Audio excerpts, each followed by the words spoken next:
Bismillahirrahmanirrahim. Assalamualaikum warahmatullahi wabarakatuh. Oke guys, kita kali ini akan baca paper bareng bareng siapa? Bareng Fatih ini ya, di samping saya. Radio localization and mapping. Ini radio geolocation ini, atau positioning system, dan mapping itu pemetaan dengan reconfigurable intelligent surfaces. Yaitu surface itu permukaan kayak dinding, tapi dia intelligent, pinter, dan dapat reconfigurable ya. Bisa di atau apa kalau bahasanya apa, reconfigurable ya. Bisa dikonfigur ya. Ini paper ini adalah challenge, tantangannya, opportunitiesnya apa aja, dan juga arahan risetnya. Ini ada Henk Waimersch ya. Untuk penulis pertamanya nih, ini dari lulusan Belgia, pernah postdoc di MIT, dan sekarang profesor di Chalmers University ya, di Swedia, Gothenburg. Ji Guanghe ini dari Oulu University, Marco Junti dari Oulu University ya. Marco Junti ini sudah IEEE Fellow ya. Ini ada di IEEE Vehicular Technology Magazine ya, bulan Desember 2020, kira-kira ini 9 bulan yang lalu ya. Oke. Radio 5G ini memakai millimeter wave. Millimeter wave itu dia 1 sampai 31 mm sampai 10 mm panjang gelombangnya. Kalau frekuensinya sekitar 30 GHz sampai 300 GHz. Sedangkan di atas 5G itu ada konsep terahertz ya, 0,1 sampai 1 terahertz. Tapi 0,1 itu 100 GHz itu masih masuk millimeter wave ya. Kadang ada yang bilang 0,3 sampai 0,3 terahertz sampai 10 terahertz malah udah memasuki infrared. Infrared ya, sampai visible light itu 400 terahertz sampai 750 terahertz. 750 masalah. Atau 790 ya, 750 terahertz atau 800 terahertz. Panjang gelombangnya 380 nanometer sampai 750 nanometer. Nah, ini kita nih dapat mengeksploit sudut dan juga pengukuran sudut dan juga pengukuran delay untuk keperluan localization. Gimana caranya? Karena ini juga ada penambahan bandwidth ya, karena bandwidthnya besar sekali nih, bisa bandwidthnya order gigahertz ya. Biasanya kita main di microwave dengan frekuensi 2,4 GHz atau 2 GHz, 5 GHz, 1 GHz. Itu frekuensi paling cuma 20 MHz, 100 MHz. Tapi dengan ke millimeter wave dan terahertz kita bisa dapat bandwidth 1 GB, 2 GB, 10 GB.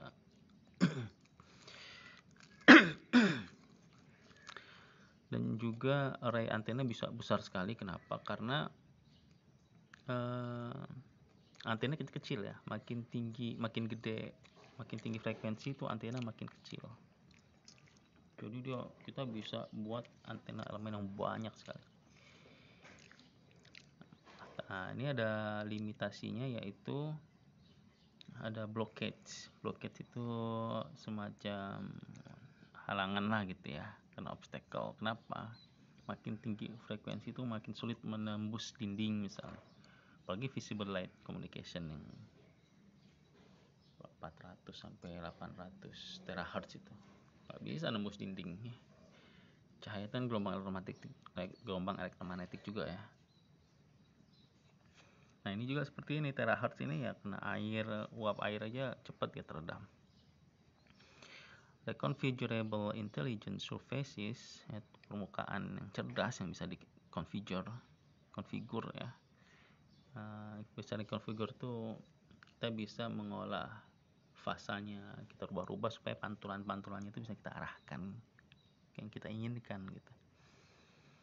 Dilihat sebagai teknologi yang transformatif yang dapat mengendalikan propagasi fisiknya. Sambil minum kopi gitu.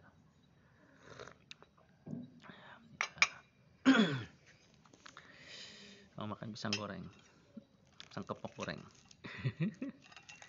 Nikmati baca papernya. Betul nggak? Iya.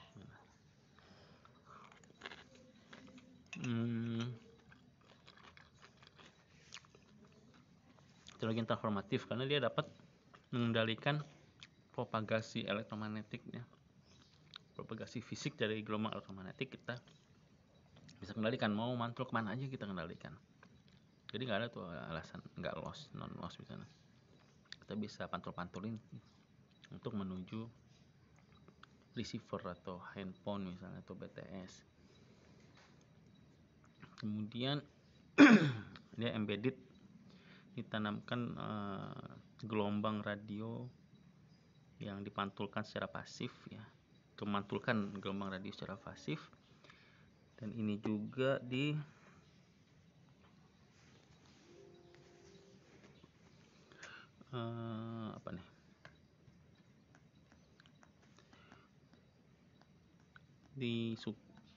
ke arah yang preferred, yang disukai, mau kemana aja. Dan juga secara aktif bisa mensensing ya, sensor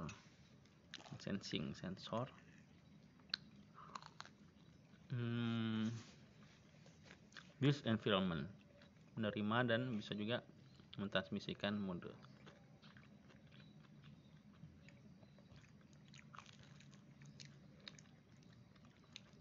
Nah dengan gitu RIS ini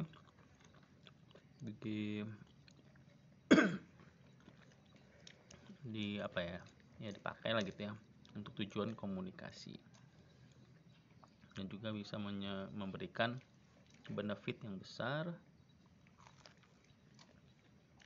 untuk kinerjanya dan konsumsi energinya, dan juga biaya ya, cost untuk ini biaya maksudnya itu biaya ya apapun lah ya, untuk localization, untuk geolocation atau positioning system, dan juga mapping, pemetaan.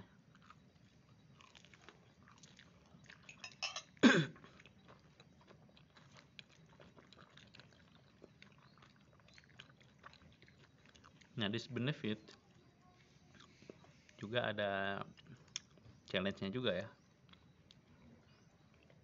dan benefitnya ya, menjadi topik di artikel ini. Oke. Aplikasinya itu interaksi antara dunia digital dan dunia fisik. Itu relies on, tergantung pada awareness. Kita tahu, aware, kita sadar situasi dengan high definition. Kemudian kemampuan perangkat untuk menentukan lokasi ada di mana sih gitu. Dan juga objek dan juga perangkat-perangkat lain dalam lingkungan operasionalnya.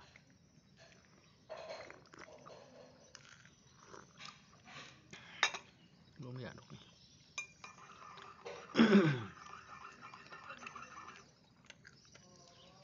Nah, aplikasinya itu termasuk kendaraan yang berjalan otomatis, robot otomatis secara umum, healthcare, bagian kesehatan,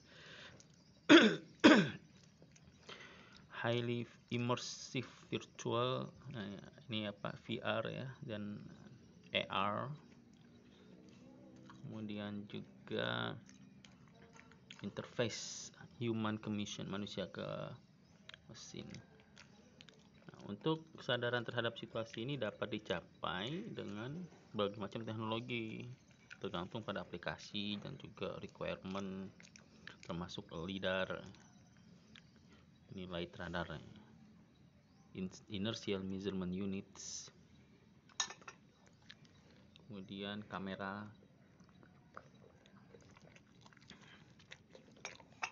dan juga teknologi tambahan termasuk positioning secara satelit berbasis radio, radar, ultra wideband, frekuensi dengan bandwidth yang ultra yang banyak, yang besar, ini biasa gigahertz ya. Seluler dan wifi, bahkan harus juga bluetooth sekarang ya. Kemudian teknologi ini juga atraktif karena dapat mempunyai dual communication dan sensing. Jadi komunikasi dan sensing ini digabungkan gitu. Bahkan sekarang join communication, sensing, radar, dan lain-lain. Ada berapa biji gitu. Dan juga seringkali faktor-faktor lingkungan lain seperti pencahayaan yang buruk. Oke. Sejak 4G, localization itu sudah didedikasikan pada sinyal referensi. Ini saya dulu pakai sinyal referensi ini di 4G juga untuk channel estimation. Ini pakai juga untuk observe TDOI.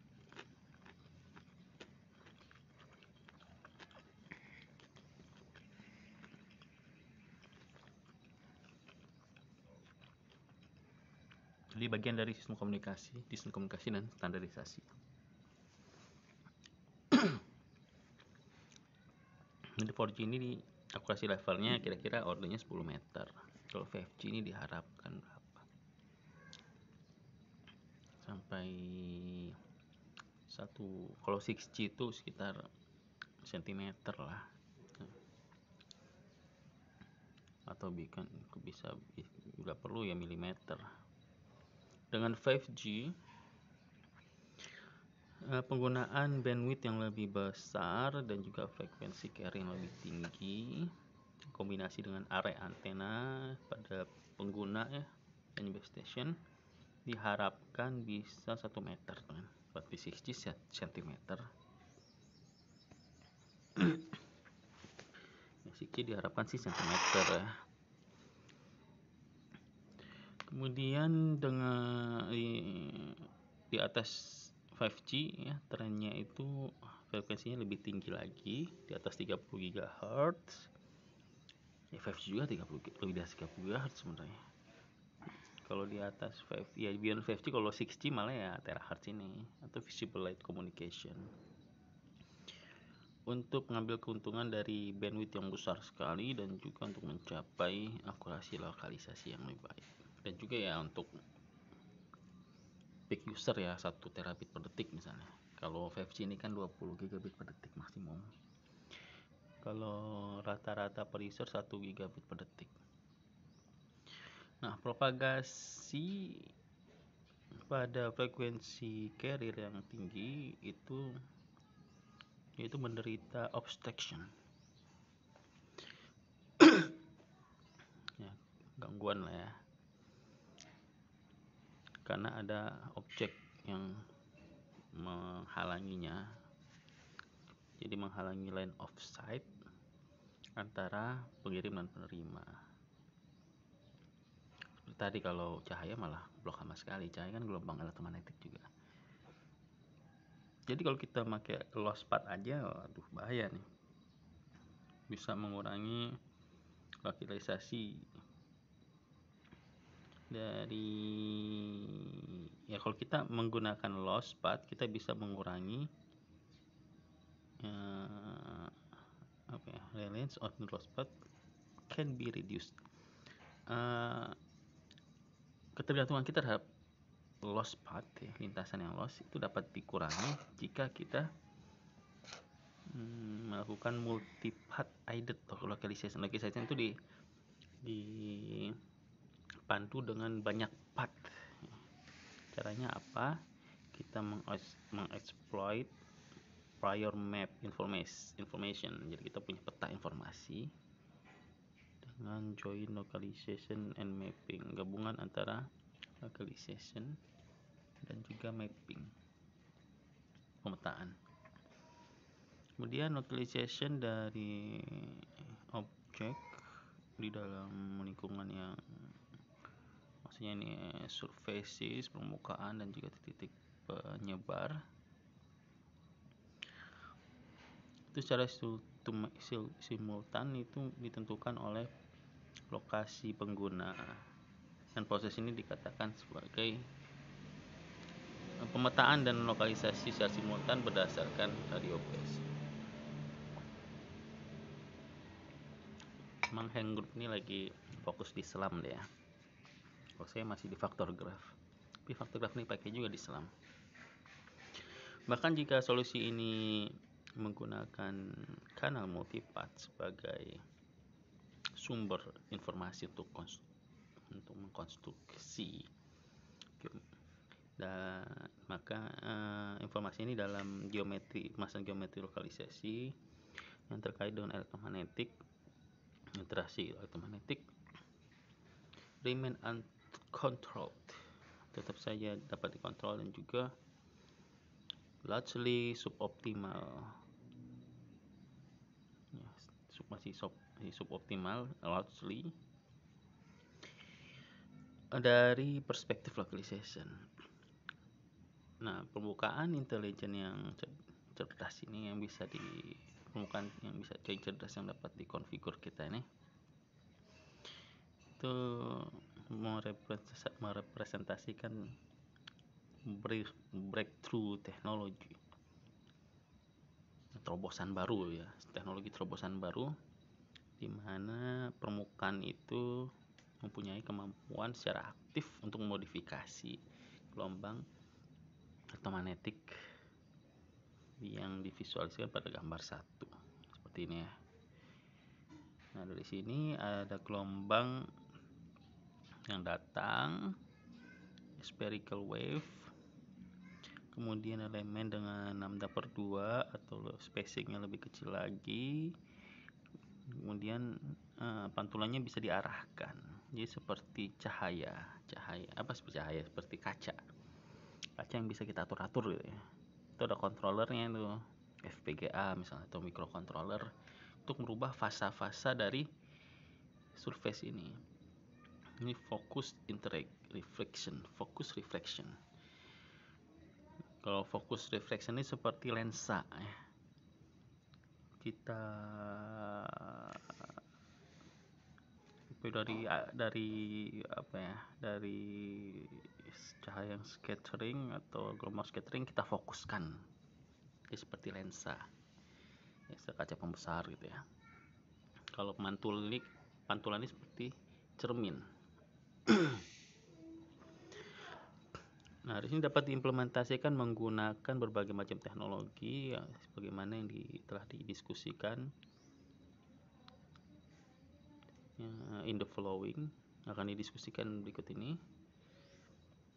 Menyediakan significant benefit, keuntungan yang signifikan, keuntungan yang berarti ya, untuk komunikasi dengan cara menjamin coverage ya. Coverage itu cakupan ya, atau yang bisa dilingkupi ya. Ketika loss itu diblok ya, nggak ada loss, jadi nggak bisa loss. Maka RIS ini dapat beroperasi sebagai cermin yang bisa kita reconfigure, dan juga bisa juga sebagai lensa, kalaulah lensa atau cermin. Nah, bagaimana caranya? Dia dikontrol oleh local unit yang melakukan adjustment, mengatur fasa ya, profil fasa dan juga distribusi arus.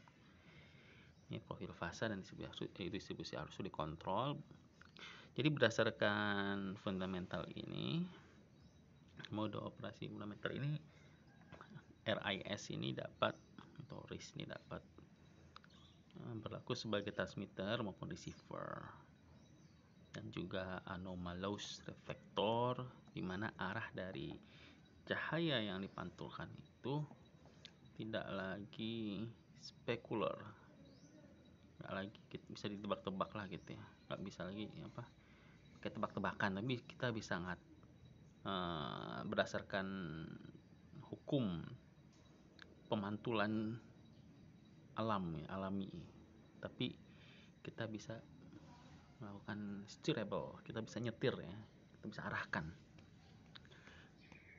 Kita bisa ngatur karena pantulannya mau kemana. Nah, konsep di sini dapat diterapkan pada wavelength yang berbeda-beda, panjang gelombang berbeda-beda, dan juga dari frekuensi yang mulai dari frekuensi rendah di bawah 6 GHz bitanya, dimana teknologi ini well understood, ya, udah sering kita pakai lah, kita udah paham banget gitu, dan juga ada banyak komersialnya, sampai 28 GHz millimeter wave band ya. 8 GHz sampai 30 GHz itu udah mulai millimeter wave. Kalau yang di bawah 8 masih centimeter wave. Di mana RIS ini dapat menyediakan benefit yang signifikan, yang berarti untuk masalah coverage. Tapi juga teknologi ini masih kurang matang gitu ya, karena masih baru. Tidak seperti yang sub 6 GHz. Akhirnya juga ada 100 sampai 100 GHz sampai 1 THz regime. Itu Schaefer path loss.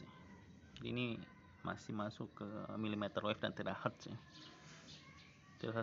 Millimeter wave itu sampai 300 GHz. Tapi ya teknologinya realisasinya baru sampai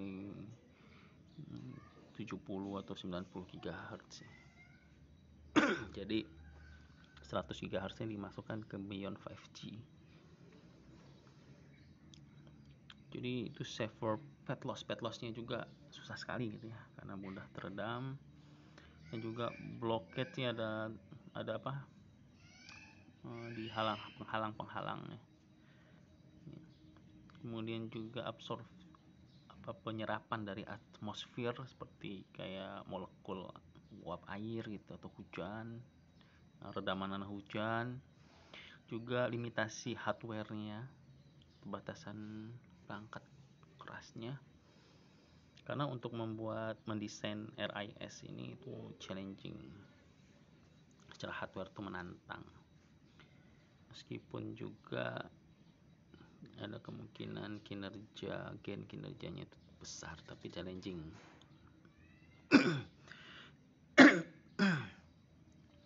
Nah, properties ini atau sifat-sifat ini dan relasi mereka terhadap geometri lingkungan membuat RIS ini atraktif untuk localization dan mapping. Dan potensi dari RIS untuk localization telah diterima, has received, telah menerima potensi risk localization has received only limited coverage in the literature. Masih sedikit literaturnya. Nah, ini peluang kita nih bikin paper juga nih. Masih sedikit. Karena itu nah, ini waktunya untuk lebih dalam lagi menggali potensi RIS untuk geolocation dan juga untuk mapping. Sebagaimana juga ini adalah question utama untuk dijawab ya untuk tahun-tahun yang akan mendatang. Aplikasi yang memungkinkan untuk RIS untuk localization ada di gambar 2. Gambar 2. Ini gambar 2 nih aplikasinya nih. Aplikasinya ya. Aplikasi dari layanan lokalisasi dan mapping menggunakan RIS. Pertama itu localization dengan loss-nya yang terhalang, yang blockade loss. Jadi ya mantul karena dia nggak bisa dari BTS ke mobil, dia dipantulin dari dinding. Kemudian loss blockade ini, penghalangan loss ini dapat di circumvented untuk memperbaiki localization, akurasi lokalisasi, dan juga continuity, keberlanjutan dari localization atau geolocation. B. Near field localization. Di sini ada kurvatur dari wavefront yang di near field, medan dekat dari RIS, pemancar dan pengirim RIS yang dapat dieksploitasi untuk memecahkan parameter nuisance atau clock bias.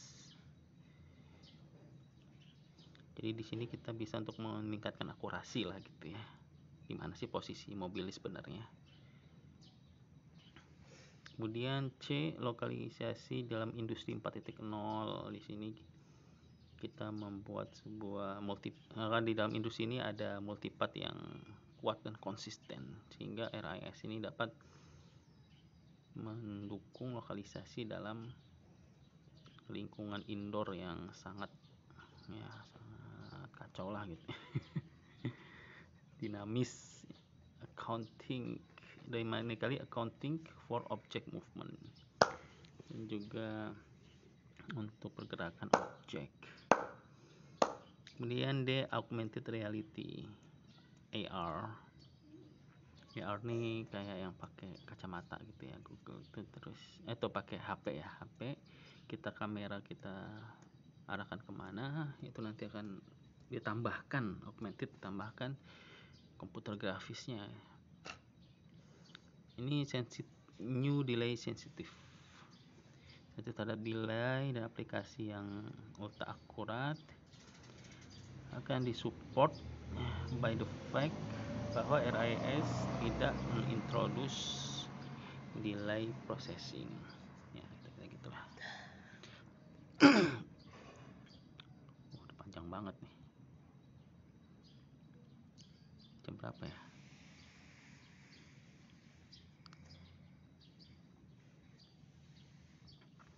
Oke, kita paling sampai sini aja deh.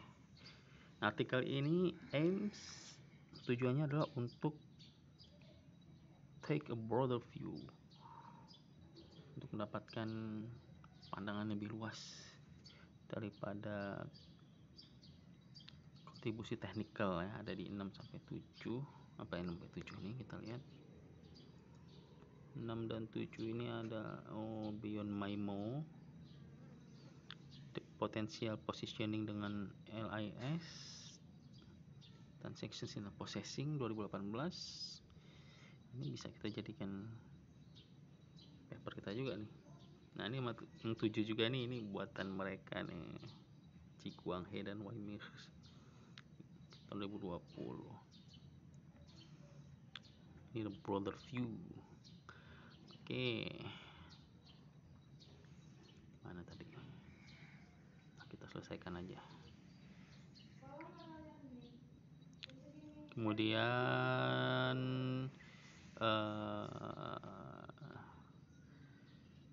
6 dan 7 yang daripada 6 dan 7 yang menggambarkan tantangan teknikal yang lebih core, yang inti dari menerapkan RIS untuk geocaching dan mapping,